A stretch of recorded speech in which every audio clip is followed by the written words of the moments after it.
Now they were Gentiles, as it so states, what Jeremiah chapter 4, and in the book of Lamentations. All right, and then the Medes and the Persians, they're Gentiles. Today the Persians are called Iran. The Medes are in what's called the USSR. Okay, they're Gentiles. And then the Greeks, okay, they're Gentiles. The Greeks, the Macedonians, okay, they're Gentiles. But then when you go into the fourth kingdom, again, it was to go through changes. And the first, when the fourth kingdom came into inception, as you see in Daniel chapter 7, it was diverse, because the fourth beast had 10 horns on its head. And all 10 horns were kings, representative of kings, but all those kings were not Romans. They weren't of the same nation. So it comes in diverse. Now the first empire in the fourth kingdom was Rome. But as we've spoken of in the past, Rome fell in 476 CE AD. Okay? So now as you come up through the fourth kingdom, the Germans defeated the Romans. They're Gentiles. Okay? And they defeated the Romans in 476 CE AD. They were called Franks. All right? So now as you come up, you understand, through the fourth kingdom, you will see different peoples who had power at different times, sometimes simultaneous, and they were Gentiles. But again, when you get to 1904 CE AD, when the monarchies, as I just mentioned, in the Committee of 300 by Dr. John Coleman, they made the descendants of Esau, these Illuminati international Amalekite bankers, full-fledged partners with them. Then 12 years later, as we've mentioned in the past, we see that the Illuminati bankers got rid of another monarchy. They got rid of the Russian monarchy, and as well as they got rid of the Austrian monarchy a couple of years before that, the starting of World War I. Okay, so now we see now that they basically, this is when they rose to the total dominion. Okay, the total dominion. That's why I said they've had dominion now a little less than 100 years, right around 100 years now, solid. They've got the dominion. And this is why these four kingdoms are now called the kingdoms of the Gentiles, because Esau is not a Gentile. Okay? Now you'll hear Farrakhan in his speech in Atlanta. He refers to these Jews as white people. Okay?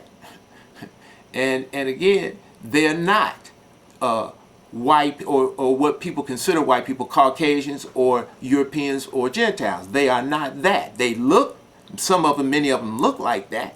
He's a Edomite. He doesn't look like a Gentile. Lenny Kravitz, okay, and other if Lenny Kravitz, if you know who I'm talking about, the musician, excuse me, he's an Edomite. His father was an Edomite, but his mother was an Israelite, Roxy Ruka. So now he's dark complected, but he's Edomite. If you look at a lot of news dealing with the land of Israel today, okay, or Palestine, if you want to call it that, but it's the land of Israel. Many of those in the army of the Edomites, the Jews, they are dark complected, but they are Edomites. They're Jews. Okay, see, so you can't go by color. Okay, and again, this is what the descendants of Esau, the Leviathan, they send out these people to try to control your mind, implant these messages in your mind, okay, to get you to think the way they want you to think. And this is why they send these serpents and cockatrices out. Okay? So again, you know, you will hear Farrakhan in his speech. He talks about, he makes mention of Genesis chapter 6, and he says the daughters of men, the sons of God saw the daughters of men and found them to be fair. He relates that as being that fair as being white, but that's not what that's talking about. It's talking about the line of Adam is referenced to as the sons of God started to look upon the daughters of men and they found them to be fair. In other words, they look good to them. Okay, just like many Gentile women, European women look good to people of men of other nationalities today. If they're a good-looking woman, they're a good-looking woman. And that's what that's talking about. It has nothing to do with pigmentation, okay? And again, these women in Genesis 6, they descended from the people who were created, the males and females created on the 6th day in chapter 1, Genesis, okay? Adam and Eve weren't the first people on earth. That's why it says in chapter 2, Genesis, when you read it, that When Yah created Adam, it says that it wasn't good that man should dwell alone, okay? But it was no mate found for Adam. And found is the key word there, because when it was no mate found for Adam, that implies what? A search was made for a mate for him. And you know he wasn't looking a mate for him from the animals, so it had to be women on the earth, other people on the earth. But these women who descended from the people created on the first day, on the sixth day in chapter 1, they weren't about Yah. They were idolatrous. So they weren't suitable. Okay? That's why Yah had to make Adam a mate. And you see that same, this is similar, what it's saying, the reverse of that in Genesis 6. This is when the line of Adam, they started to take these women who weren't about Yah anyway. And this is why Yah says in Genesis 6, he says, I shall not always strive with man, in reference to who? The sons of God. Why? Because they are also flesh. So that knocks out this thought about how people think that these sons of God were angels that came down from heaven. Okay? All that's nonsense. These were flesh and bone people. Okay? But again, these sons of God was the line of Adam. They had the light of Yah in them. But again, they went away from Yah when they took these strange wives, because these women were not about Yah.